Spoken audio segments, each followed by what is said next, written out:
So, coming in 2014, could a day at the office in Des Moines include blowing up terrorists with your UAV in Afghanistan?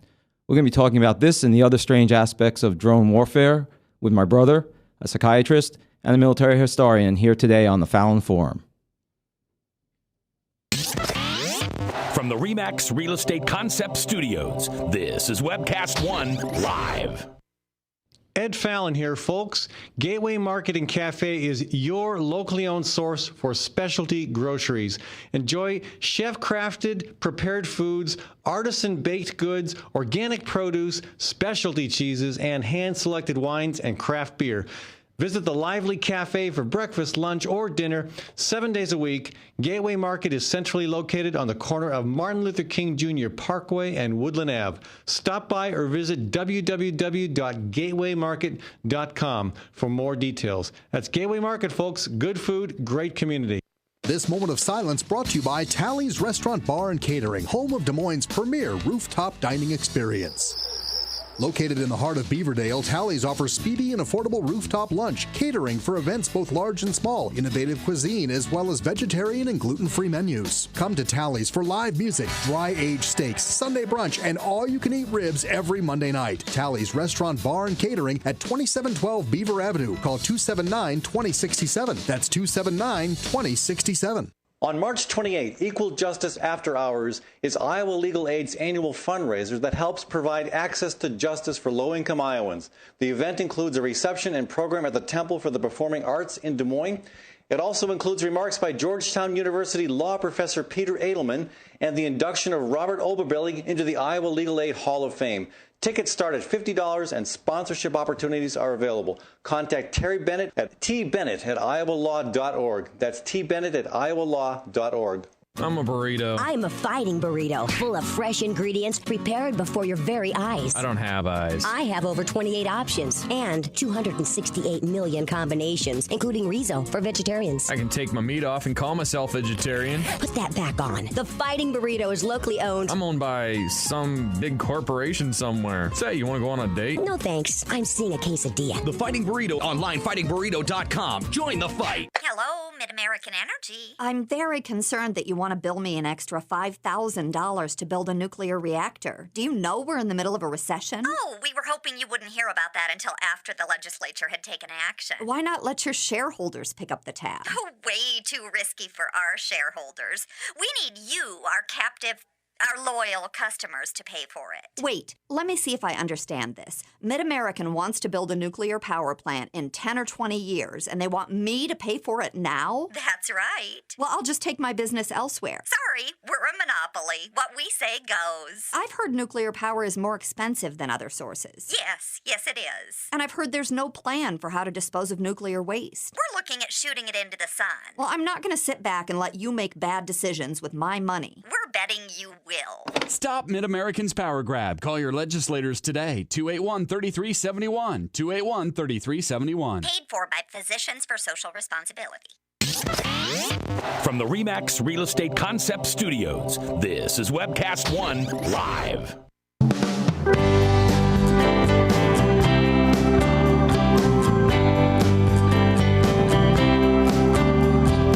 Welcome to Friday's Fallon Forum.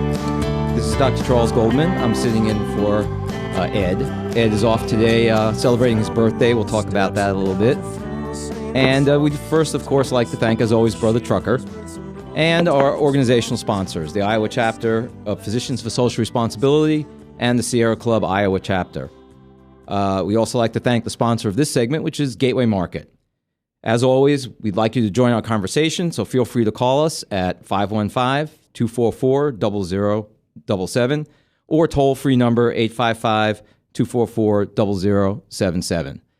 Today, our guests are going to be first, as I mentioned, my brother, Dr. Stephen Goldman, who is a practicing psychiatrist and a military, perhaps better called psychohistorian.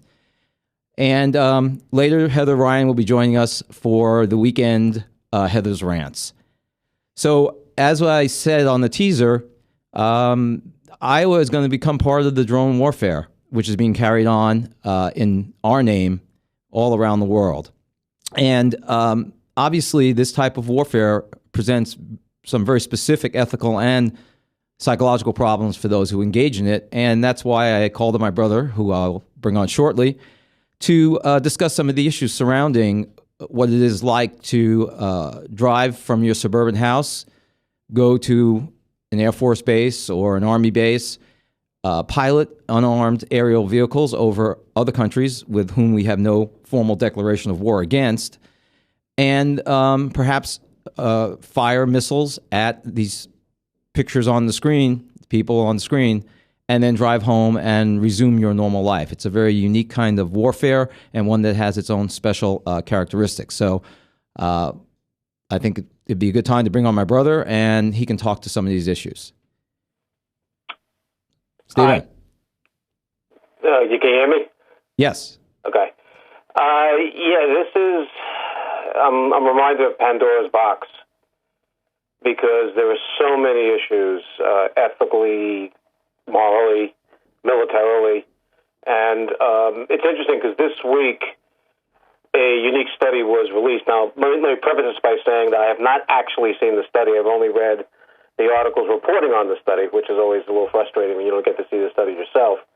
But the Armed Forces Health Surveillance Center has done a study looking at or comparing the experiences of pilots of drone aircraft with pilots of manned aircraft, and they discovered that the risks in relation to depression, anxiety, and even post-traumatic stress were quite similar between the drone aircraft pilots and manned aircraft pilots deployed in Iraq or Afghanistan. I don't think this is a surprise, but it does point out something quite interesting, that even though you're actually not in the aircraft, you're not in the actual circumstance, but watching literally on a monitor, that it carries risks associated with involvement, as with manned aircraft.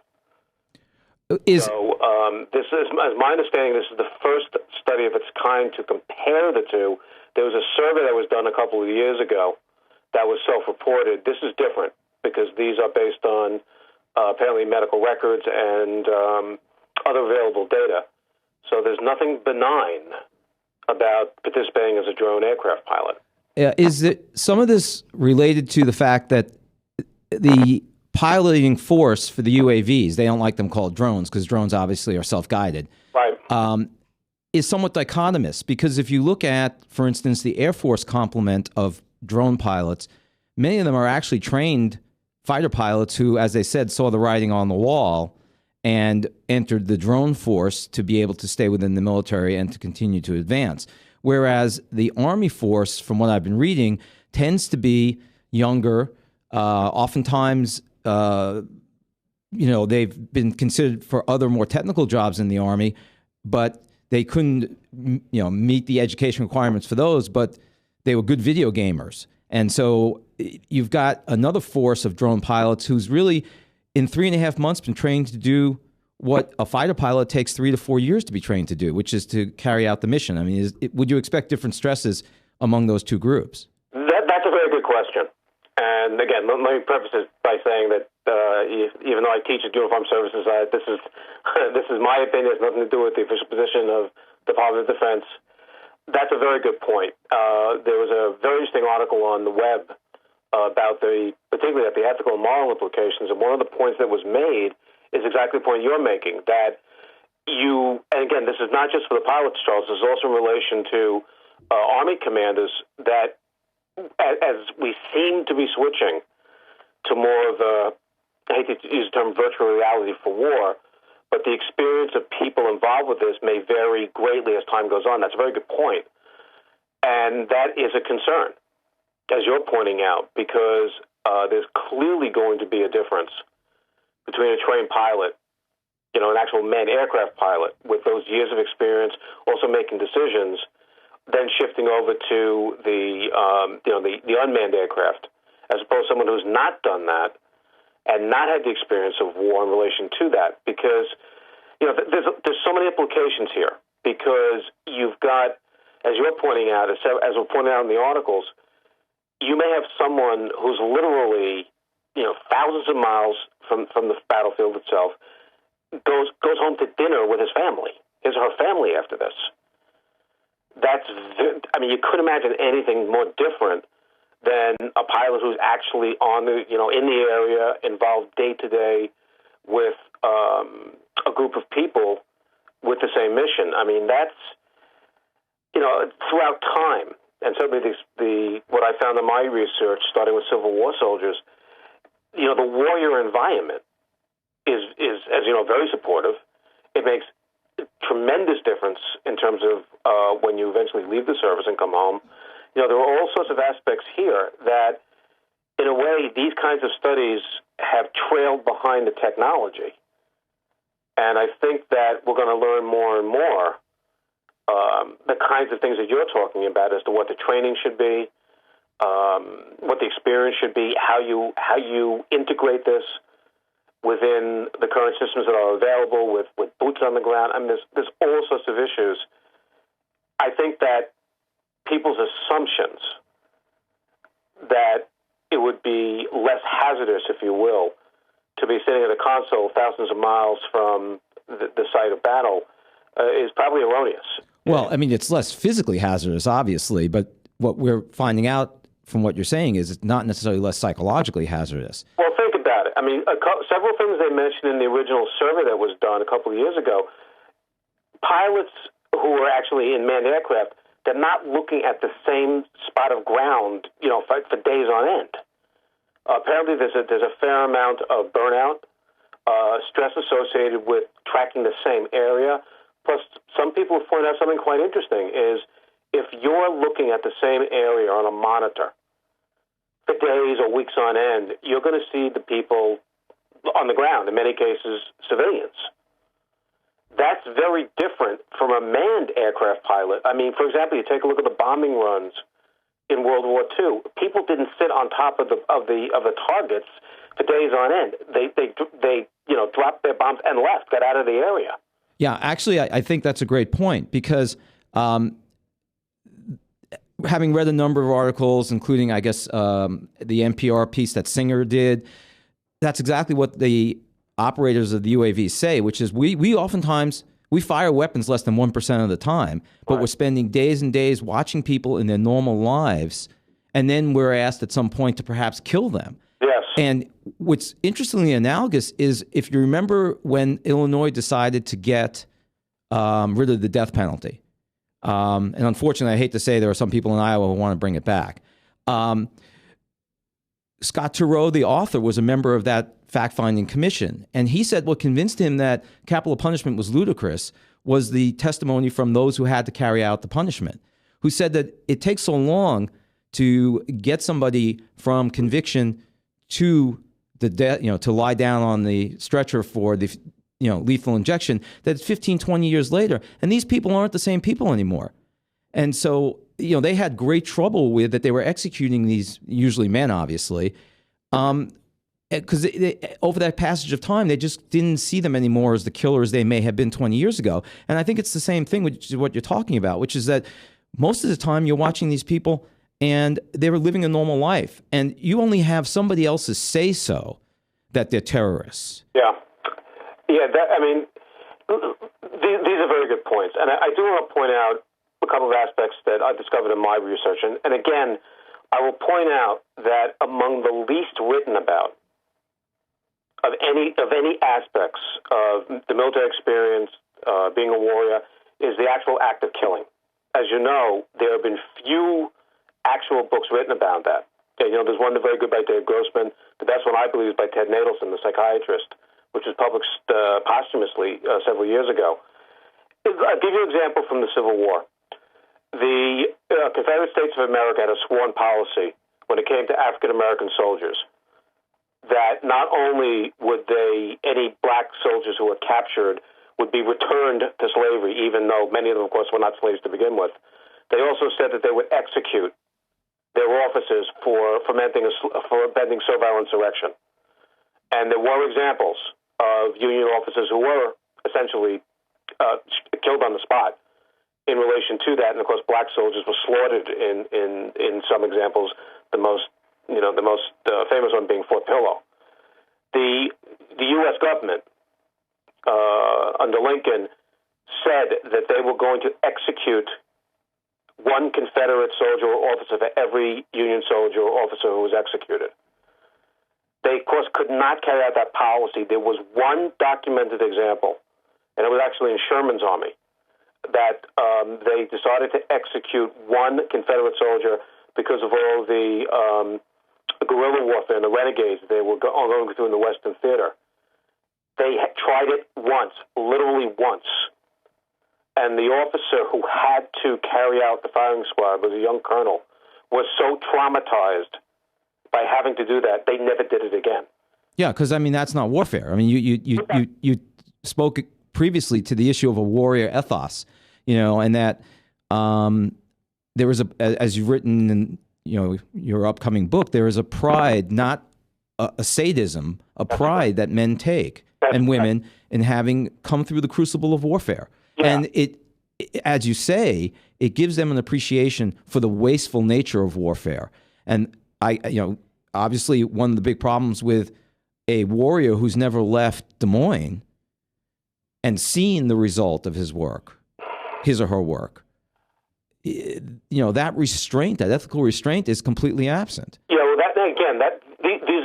are critical points because, as I point out, and again, Charles, it's funny how infrequently this is discussed, as you know. There are rules in war. Now, again, that brings up the ethical and legal question as to whether this is war. Are they covered by the rules of warfare? Certainly, as say a CIA operation versus a military operation, are different. And of course, we can talk about that. There are, again, with the material I have from the Civil War and other examples, there was clearly, and what we've seen from the available evidence, that the capability of a human being to be able to kill within war is, for the most part, there. And it involves training. It involves sanctioned killings. I mean, there are differences. I mean, people seem to have a difficult time grasping that there are decisions that are made. My Lai is a perfect example of that, where you had poor leadership. We had other circumstances. Some men refused to carry out the orders, as you know. Other men did. There was a helicopter pilot who landed in the middle of what was going on and prevented worse from happening in relation to that. Right, and then just to clarify for our audience, since obviously some of you might not understand the My Lai reference, the My Lai incident was basically a slaughter of civilians by an army unit, mostly in revenge for an ambush that had occurred earlier that day. And the images from that massacre ended up having a lot to do with turning the American public opinion against the war. And the massacre was only stopped because of the refusal of some of the patrol to carry out Cowley's orders. Lieutenant Cowley was the officer in charge, and I use that term very cautiously. Yeah, that's right. And a helicopter pilot landed his helicopter between the civilians in the ditch and the patrol and told his gunner to aim his guns at Cowley's patrol. That's correct. And only just recently was a medal awarded to the helicopter pilot. I think posthumously, wasn't it? Well, they actually awarded to the three of them. Yeah. So two of them are alive. One is dead. One of them lectures at West Point. And, you were a career military officer. You spent 20 years in the Air Force. Charles, were you ever trained on the concept of an immoral order being given or carried out? Yes. Yes. I mean, I think that up until this point, the American military does believe that there are ethical rules in war. And actually, when we come back, I think I'd like to get back to that to discuss what drone warfare means, again, for the people who engage in it, but also for us as a people. Yes. And I know you feel very strongly about President Obama's abdication in this, or actually his continuation of Bush's policies, and even worse.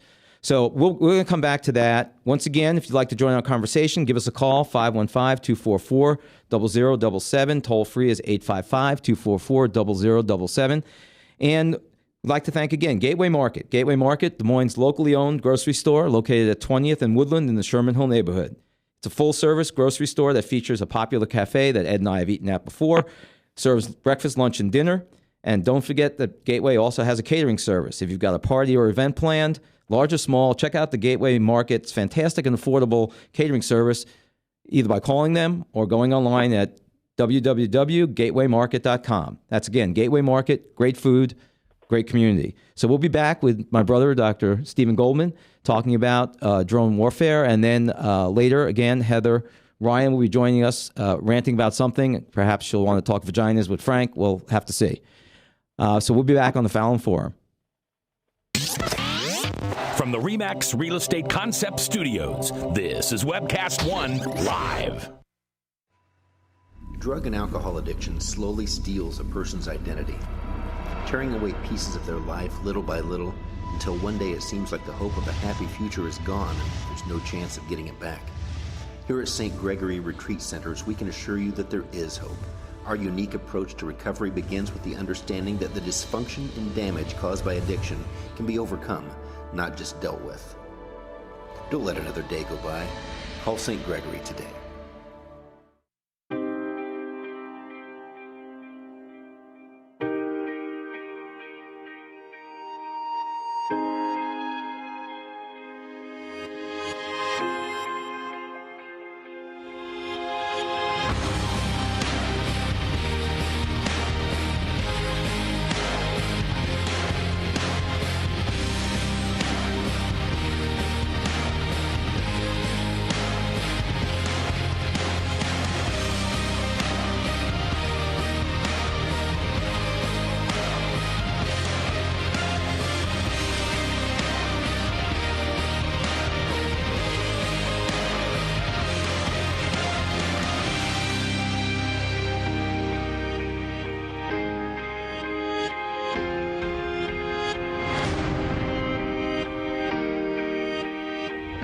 The dawn of a new era begins.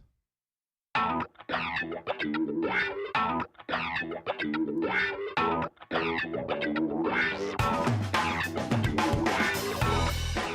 good morning. This is the 7th of June in the Lord's year 2010, and this is day 101 of WebcastOneLive.com. We will begin with Max World Live with my special guest, Tom Coates. In just a minute, there's Tom. Wait. Howdy. And we will be live for the very first time on Webcast One Live.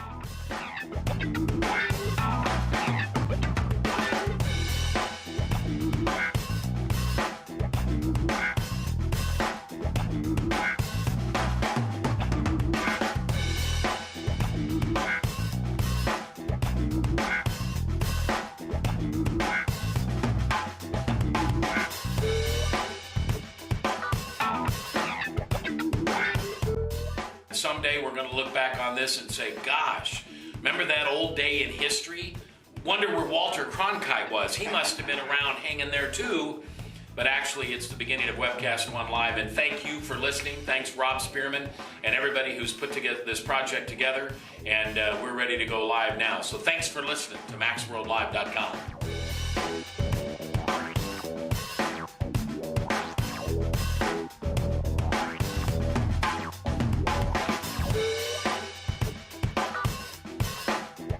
I can't tell you that it's going real well from time to time, but it is going, man.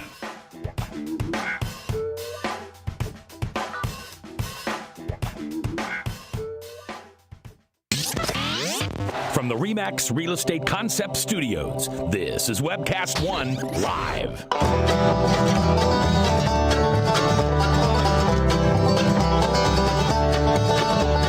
Well, welcome back to the Fallon Forum, and that, of course, is Mr. Baber's Neighbors. And we'd like to thank Aaron Murphy at the Family Tree for sponsoring the second segment of the Fallon Forum today. Once again, I'm Dr. Charles Goldman, sitting in for birthday boy Ed Fallon, talking with my brother, psychiatrist, military historian, about drone warfare.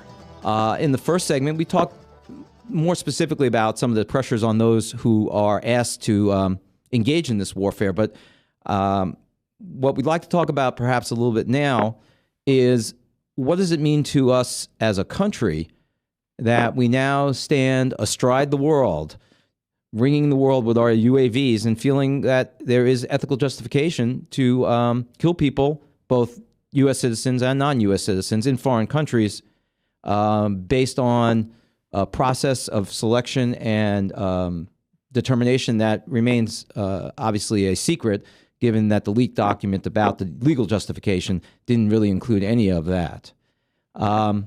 So once again, if you'd like to join us, give us a call, 244-0077 or 855-244-0077. So back to Dr. Goldman, the other Dr. Goldman, the good-looking one who you get to see in a minute here.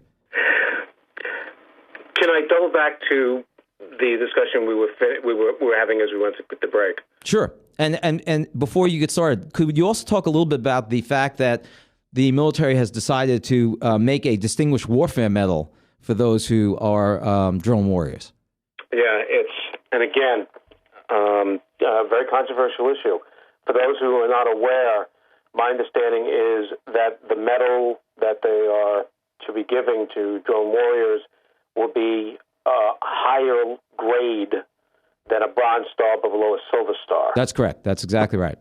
And my father-in-law was a Bronze Star awardee in World War II and was in the Signal Corps and set up wire miles behind enemy lines, fought the Battle of the Bulge. I find it hard to see the justification for making something higher level when you're sitting at your console, you're at absolutely no risk. And I am troubled. I understand the justification. I understand the rationale for wanting to reward performance.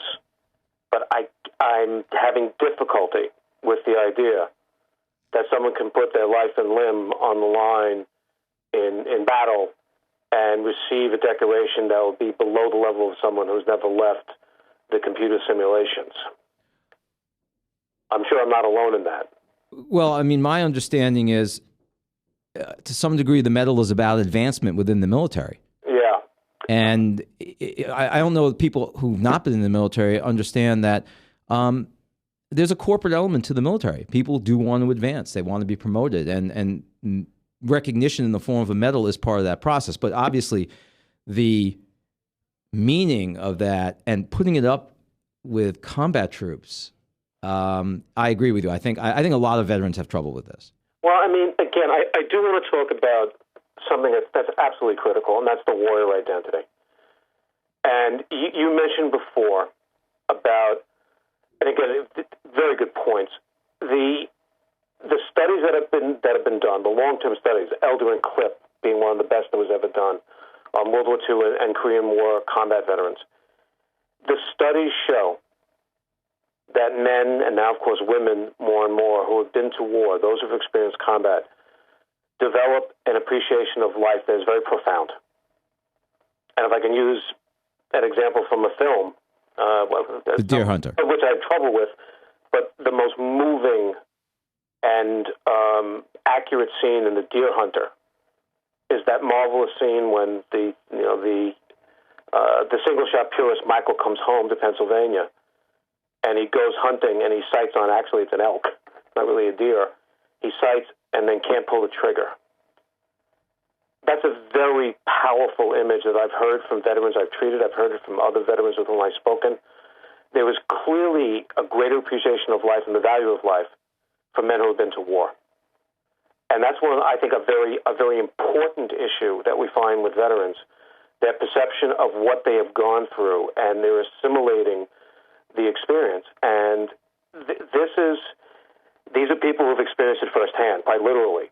And there's also the other aspect, which people find very troubling, and that's the absolute thrill, the exhilaration of having survived combat, which apparently is unmatched by any other experience that one can have. And again, these are powerful things that you use in treatment. These are things that the veterans, and by the way, let's make it clear again, the incidence of post-traumatic stress disorder and other affective disorders associated with combat do remain in the minority. The majority of men and now women who go to war adapt generally very well when they come home. Obviously, there's a significant proportion that do not.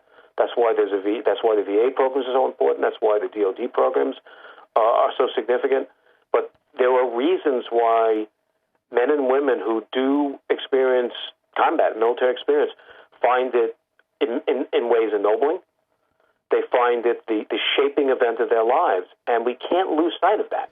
Well, I have a question. I mean, the armchair quarterbacks here in the United States and the people who go to football stadiums and sing God Bless America or put the I support the troops on the back of the Hummer, in the Vietnam War and now in the never-ending and never-to-end war on terrorism, people seem to very glibly say, well, they don't value, i.e. brown people or yellow people, don't value life the way we do. Now, in your treatment of veterans who have experienced combat, would you expect them to ever say that? Actually, in some ways, you found the opposite. When you take a look at, let's talk about the Vietnam veterans.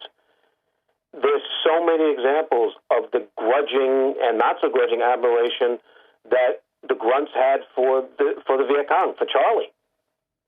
They thought he was a great soldier.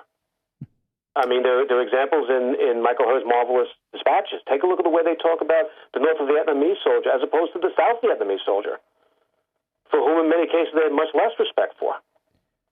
And that's one aspect. The Civil War, you had people from the same country, and as the war went on, people don't like to acknowledge this, but by 1864, the Civil War was turned vicious. They were fighting under a black flag for the most part in 1864. In particular, when black soldiers started appearing in Union blue. Mm-hmm. And Rufus Dawes has this fabulous quote from in front of Petersburg, and he said that the black troops fired at the Confederates and vice versa, or might, because the hatred was implacable. Mm-hmm. And these things are there. Now, I've heard that said. There is an aspect of that when you take a look at the savagery of the combat. And it's funny, take a look at World War II and the differences between the fighting in Europe and the fighting in the Pacific. And people have pointed to that in relation to what went on, particularly with the Marine or the ground troops that were fighting on the islands and going from island to island. Eugene Sledge's books are absolute great examples of that.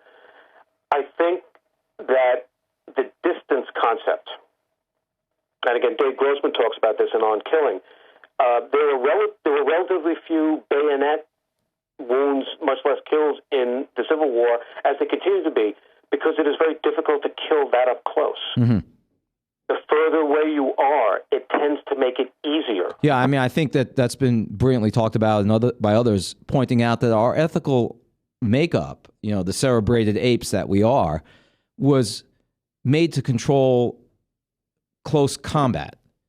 It is not up to the task of the capability of mass killing that we have created for ourselves. Well, that's true. It's also one of the things that keeps us human.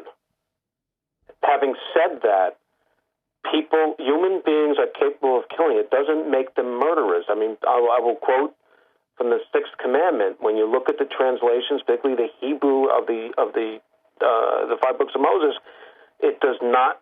Right. It doesn't say thou shalt not kill. It says thou shalt not murder. Not murder. That's an important distinction. Right.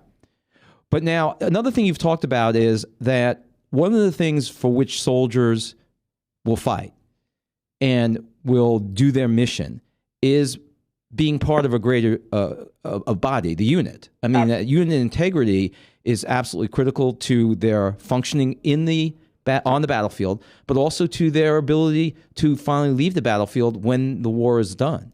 Well, there's two things. And again, you bring up excellent points.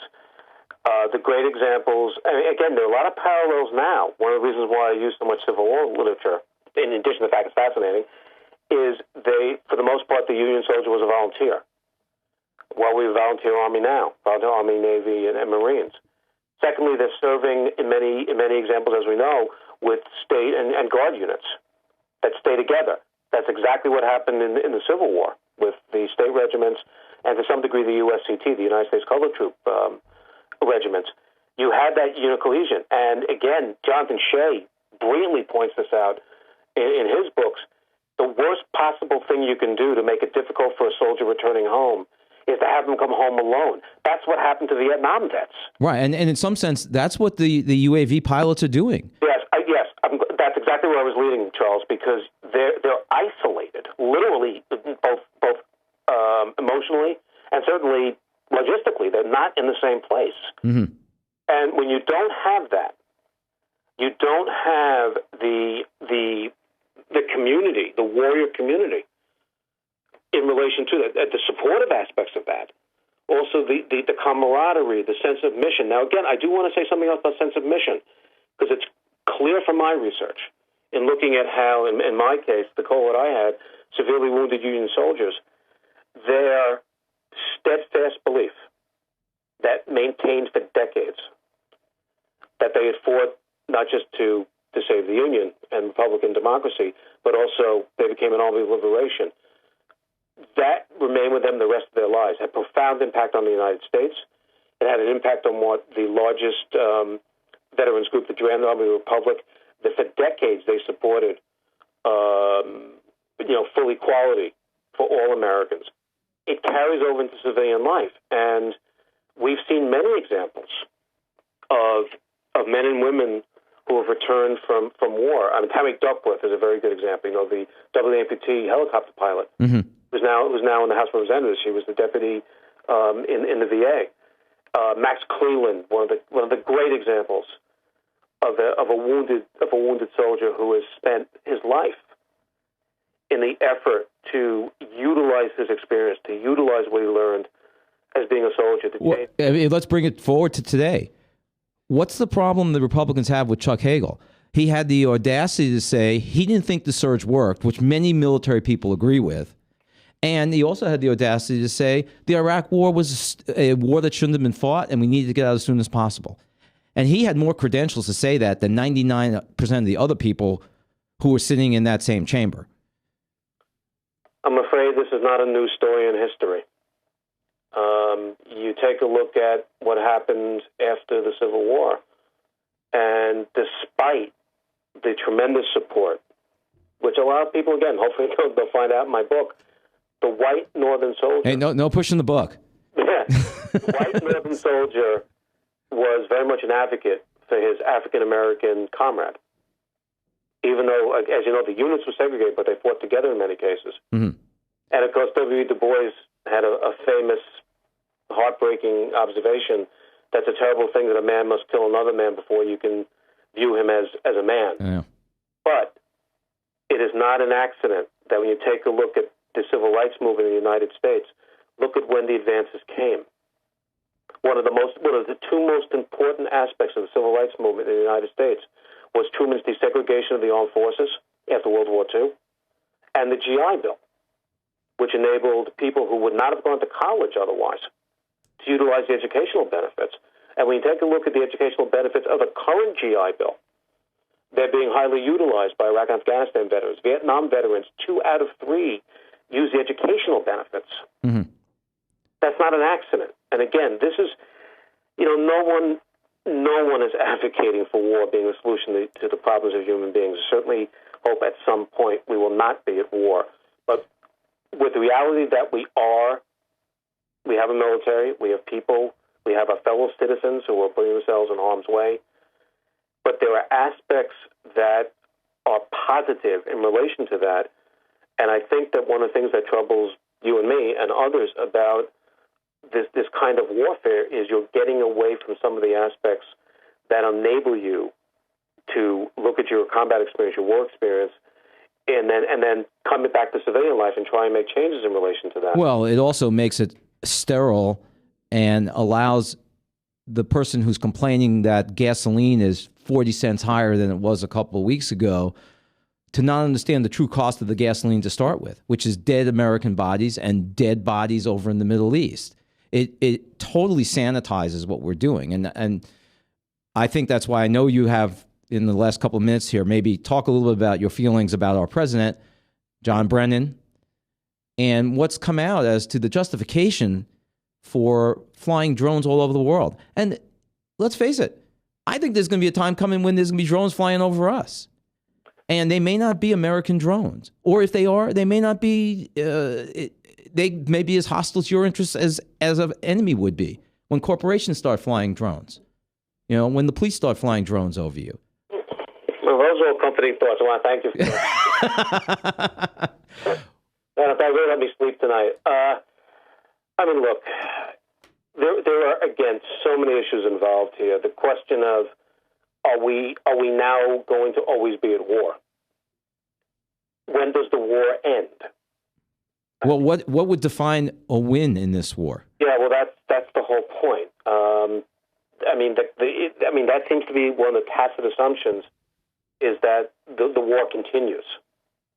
And the war on terror never ends. We're always at war. You know, it's really interesting because I went to see Zero Dark 30. You know, and all the controversy about Zero Dark 30 was, did the torture work?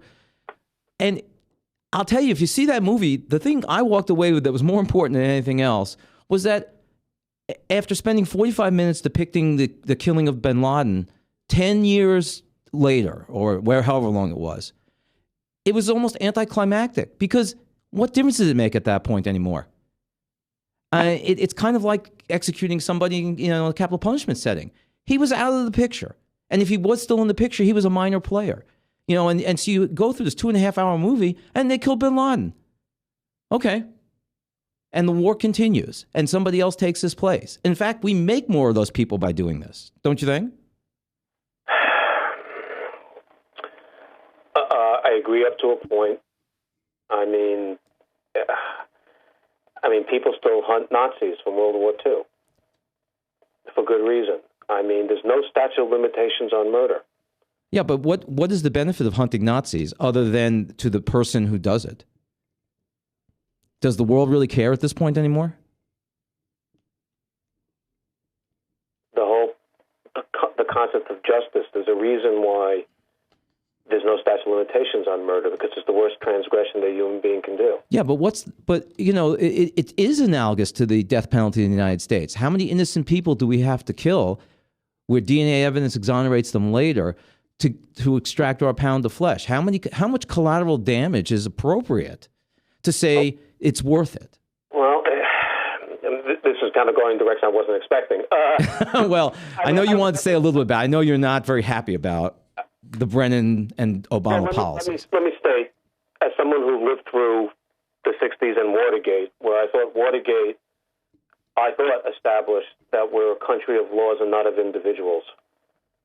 This is a Republican democracy. We have a constitution. The president is not a dictator. The president is not a patrilineal descendant. He is an individual. He or she is an individual that is elected by the people of the United States. And we are a country of laws. We are a country that depends upon the system of justice, not upon the individuals in relation to that. I am troubled at the concept that an order can be given, as we're pointing out, with no review other than an internal review, if done, as to whether you can kill another individual with a target like we're talking about. Well, exactly. And how do we get the info on some of these people? I mean, there are people in Guantanamo who will eventually release because somebody had an axe to grind with them. And they figured this is a great way to get rid of them. I'll tell the Americans they're Al-Qaeda. I mean, I can give an example from... Well, Stephen, you have to wait. We're going to have to take a break here, okay? Oh, sure. So, but stick around. Heather Ryan is supposed to be joining us, but she has not arrived yet, so we may well continue on this. And actually, when we get back, I do want to talk about Justice Scalia's interpretation of the Voting Rights Act. I think that's very unique. But anyway, before we go, if you've seen the business end of a snow shovel this week, and I think we all have, you'll want to call Erin Murphy at the Family Tree Yoga and Massage. I have not personally seen Erin, but I promised Ed that I would. But Ed himself has benefited from her expertise many times, and Ed doesn't need 12 inches of snow to complain about his back, and I can tell you that. Massage is important for mind, body, and spirit, and it's more than just easing those sore muscles. Massage increases relaxation, it promotes better sleep, boosts immunity, cures headaches, and restores an overall balance to your mind and body. So give Erin a call at Family Tree at 202-2585. Again, that's 202-2585. We'll be back shortly, continuing with my brother, Dr. Stephen Goldman. Perhaps we'll talk a little bit more about the drones, or perhaps we'll talk about Justice Scalia, one of our favorite topics. And we'll see if Heather has arrived by then. So once again, it's the Fallon Forum. From From the RE/MAX Real Estate Concept Studios, this is Webcast One Live. Community CPA is the 15th largest CPA firm in Iowa, providing audit, tax, and accounting services. Community CPA specializes in international tax treaty and double taxation avoidance among countries and states. 9 dedicated, experienced, hardworking staff are the company's foundation, and their compassion towards every client is the secret behind Community CPA's success. At Community CPA, you can expect quality service year-round. Call 288-3188. Community CPA, 3816 Ingersoll. Experience the difference. This is Dr. Holding of the Story County Veterinary Clinic. For 15 years, we have been spaying and neutering feral cat groups at affordable prices. Wild cats destroy game birds and songbirds.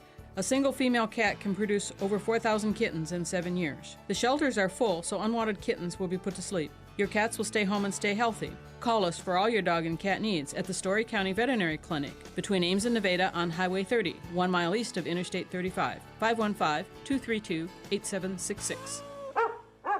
Since 1994, Sid's Catering has graced Des Moines area events with quality service and rave reviews.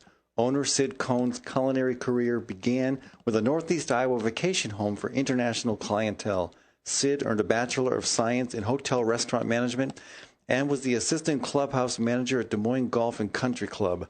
Sid has a passion for fresh, local products and offers a wide range of options, including vegan, gluten-free, and ethnic. Mention the Fallon Forum when you book your breakfast or lunch event and get 10% off. Contact Sid's Catering at 208-2091. That's Sid's Catering at 208-2091. Local farms, global flavor. That's the secret to Hawk's growing popularity. The best meals begin with the best ingredients, and 90% of Hawk's ingredients come from local farms. In addition to seasonal fruits and vegetables, Hawk features grass-fed beef and lamb, and pasture-raised chicken and duck, all raised without hormones, steroids, or cages. The coffee is fair trade, locally roasted, and Hawk's House liquors come from right here in Iowa. Hawk's owners go the extra mile, composting organic waste and recycling. For more information or to make reservations, visit hawktable.com. That's HOQ table.com. It's time to think about upgrading the efficiency of your furnace and air conditioner. Leonard Tinker Heating and Cooling has provided honest, competent service for over 20 years. Whether it's your home or business, for repair work or to install a more energy-efficient furnace or air conditioner, call Leonard Tinker at 263-0422. That's 263-0422. For honest, competent heating and cooling service, call Leonard Tinker at 263-0422. I love driving to Newton to see the races. Me too, but I only have to drive across town. You live in Newton? Yep, Newton's got small town charm and it's close to Des Moines. I love the safe, friendly neighborhoods and family-owned businesses. And Newton's wind energy industry is really taking off. How'd you find your home? Dan Kelly with First Choice Realty. And Dan helped me find my office too. Next time, instead of just speeding by, I'll stop in and check out Newton. Why don't you check out Newton? Call Dan Kelly at 641-521-9260 or Dan Kelly at mchsi.com.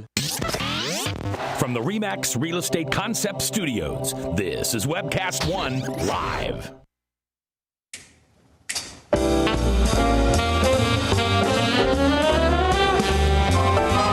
And welcome back to the Fallon Forum. That, of course, is Max Wellman. Max Wellman, March 13th, and the String Quartet will be joining us here in Des Moines. Max, in conjunction with Civic Music Association's Backstage Social Group, presents an evening of jazz and standards brought to you by a classically trained string quartet. Max and Sam Wells will perform the art songs of Cole Porter, Duke Ellington, and many others through a classical medium. It's at the 4th Street Theater, 214 4th Street, 8 p.m. on March 13th. Tickets are $10. If you want to get tickets, you can contact Max at 515-490-5497 or go to his website at email him at max@maxwellmanmusic.com. Again, March 13th, Max Wellman and his string quartet. This segment is being sponsored by Sid's Catering. I actually was a beneficiary of Sid's Catering last night as she catered a dinner for myself and my residents. And we once again ask you if you'd like to join our conversation. And if so, give us a call at 244-0077 or 855-244-0077. And it appears Heather is not going to be joining us. So we do have a call, and my brother, Dr. Stephen Goldman, I believe, is still on the line. I'm right here. Okay, so let's take a call.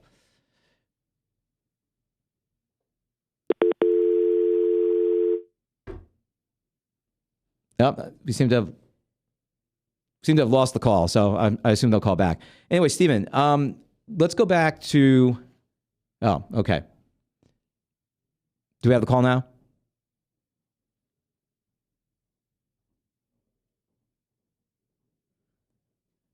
Okay.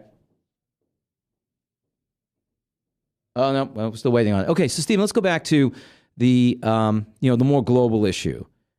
Where do you think things are headed for the next 4 years of this administration? No, looks like we've lost both of them. Yeah, I'm on. Oh, you're on. Yeah. I'm sorry? I didn't hear the phone call.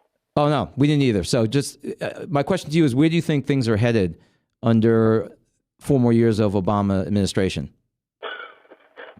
I forget the sequester. I know we should be celebrating Sequester Day here, but in terms of, it appears this is going to become much more of our military presence. I mean, really, by the end of this decade, we're going to have more drones that the Air Force is flying than we have traditional planes. Well, again, let me make a couple of points. When I was making the point about my concerns about how this isn't made legality, it is with the understanding that these are very tough, difficult decisions. I mean, let's acknowledge that. And we ask, people in power, people in charge, have these terrible decisions to make. The president is responsible for defending the United States, to keep the United States safe. I mean, these are not easy questions, not easy decisions. I do want to make that clear. I used the analogy of the Pandora's box in the beginning, and it is a Pandora's box. There are things that, and it's not unusual, Charles, for the technology to outstrip the laws. In some sense, also some of the morality involved. They often lag behind them in terms of making these decisions, in terms of what you can do. If this is not dissimilar to the decision that was made in World War II about whether, and again, the United States is the only country that's ever used a nuclear weapon. And the supposition was done that it saved lives of American soldiers and sailors and also saved lives of Japanese civilians. That was the rationale. That was the understanding that ending the war would save lives as opposed to prolonging it. Mm-hmm. And, and there, as you know, there's justification in relation to that. You've got, it is a reality. There is terrorism in the world. My concern is not dissimilar to yours, is the techniques we're using, are they making the situation worse, in a sense? Look what the Israelis have gone through for how many decades now. Well, the other concern I have is we're setting the ethical precedent, which can easily be turned right around on us. Well, but that's just it. And this again is my concern. When you talk about war, there are ethical standards in war, as people may not be able to accept it, but they are. There's a Geneva Convention about covering the treatment of prisoners of war. There are the Code of Military Justice. As we talked about moral and moral orders, there are standards. And people are held to those standards. So why don't we wait? Well, we still have the opportunity to take a call. Frank's on the line, and I guess he's disappointed Heather's not here, but we'll see what he has to say. Frank.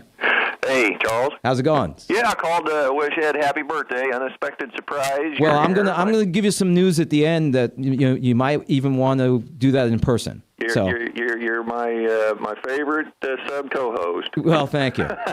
Hey, well, first off, the Geneva Convention, I assume, was set up under agreements between countries who potentially were at war, and their soldiers wore a uniform of war. So I don't see how the Geneva Convention entitles a rogue guerrilla terrorist fighter, whatever you want to call him, to some sort of rights. But furthermore, what really irritates me about this is I support what Obama's doing, in essence. But what really Frank, I'm writing that down. But what really irritates me about this situation is where is the hell-raising on the left? Piers Morgan has done a show almost nightly since Connecticut shooting of the children on gun violence. He is just absolutely over there beating the drum. Where is the left-wing person on TV beating the drum saying Obama's waging an illegal war, killing people without Miranda rights and due process, and we want it stopped? Where is the person on the left? They're not talking. There are people on the left who are talking, but you're right, not in the visible media outlets. Stephen, how do you feel about Frank's making the point that the signatories to the Geneva Convention represented nations? Yes. So how does that apply in this setting? Boy, it's a tough one because, again, that's a good question the caller has. It's legal combatants. They're soldiers. They're people in a if we will, a sanctioned war wearing a uniform. That's a very good question as to what applies in relation to that. They are signatories to that. And they are nations. This is different. And but this is why these things are so troubling. I mean, we're the United States. Lincoln called us the last best hope of Earth. And these are troubling issues. I think there are voices on the left, but I think in defense of this moment, if I may, how many people die of gun violence in the United States every year versus those who die due to terrorism in the United States every year? Good point. Mm-hmm. I mean, look what's going on in Chicago. That's right. Well, at the same time that George Bush was trying to prosecute a war over there, and they was given a nightly count, which that count has disappeared now, if you notice, there was more people dying on the streets of Philadelphia, Chicago, Houston per year, in these individual states per year than there was soldiers dying, in the so-called war on terror. And there's more people dying south of the border in the drug war. And there was people just absolutely demanding to hold George Bush's feet to the fire for each one of these deaths when they couldn't control the deaths on their own streets. Well, but let me recall what happened with Vietnam. Do you remember when, I believe it was Life magazine, started publishing all the pictures of the weekly count from Vietnam? And suddenly they weren't just a number. They were our brothers and sons and husbands. And that was a major factor, if you remember, that the war started to come home when you took a look at those faces. That's true. Now, unfortunately, I'm going to have to cut both of you off because these are two of my favorite people talking. But Ed has left me multiple things that we need to get to before I get off the air. So I want to thank my brother, Dr. Stephen Goldman. As always, a pleasure to discuss things with you, Frank. Yeah, you're welcome. I really appreciate you calling in. Yeah. But I just want to start by thanking Sid's Catering, sponsoring our segment of this show. Owner Sid Cohn uses fresh local ingredients to offer a wide range of options, including vegan, gluten-free, and ethnic. I take advantage of both the vegan and the gluten-free aspect of those things. Catering for all occasions, including breakfast and lunch events. As I said, I have Sid cater my events all the time. And that's because I'm a doctor, and Ed thinks part of my job is to schmooze up the drug company reps. I actually don't do it that much. But seriously, Sid always does a fantastic job. And you can give her a call for your party needs at 208-2091. Again, that's 208-2091. Also, for Frank, this is Ed's 55th birthday party today. And he is going to be having a birthday party and campaign announcement at the Raccoon River Brew Pub, which is on 10th and Mulberry, from 5 to 10 p.m. He asked that you not bring any gifts or cards. Just come, patronize one of Ed's favorite local businesses, play some pool, enjoy the conversation, have a fantastic time. And then at 6:30, Ed will be announcing his upcoming campaign and explaining why it's important and why you, too, will want to be involved with him. So contact Ed for some more information. But rather than doing that, come down to the Raccoon River Pub tonight and celebrate his birthday. March 9th, Peace Award Dinner in Ankeny, 17th Annual Bishop Maurice Dingman Peace Award Dinner at Our Lady Immaculate's Church at 6 p.m., featuring Sister Simone Campbell, Honoree Drake Law Professor Sally Frank. The dinner is a fundraiser for the Catholic Peace Ministry, and tickets are $40. Contact Jeffrey Weiss at jjwcpm@yahoo.com or call 515-554-7899. I want to thank Maddie Arrington, our producer, and Webcast One Live for hosting the program. Check out the Fallon Forum website for events for next week, and have a good weekend. Once again, thanks for watching the Fallon Forum. I'm Brian Leach, owner and general manager of Service Legends. I brought along a couple of the home comfort heroes. Hi, I'm Tammy Wells. I am Nick Wondershad. I'm administrative manager. I am the senior technician. From Service Legends. It seems like every good thing, when you feel it to the bone that it's good, there's a lot of hard work put behind it. I don't think that you can fake it and have it turn out good. You know, if we seem like, okay, that's just weird, it's just a furnace, why would you believe so deeply in a furnace? It's not just that, you know, we want to show the world that you can have good service. Yeah, I mean, it's got to be, it's your home.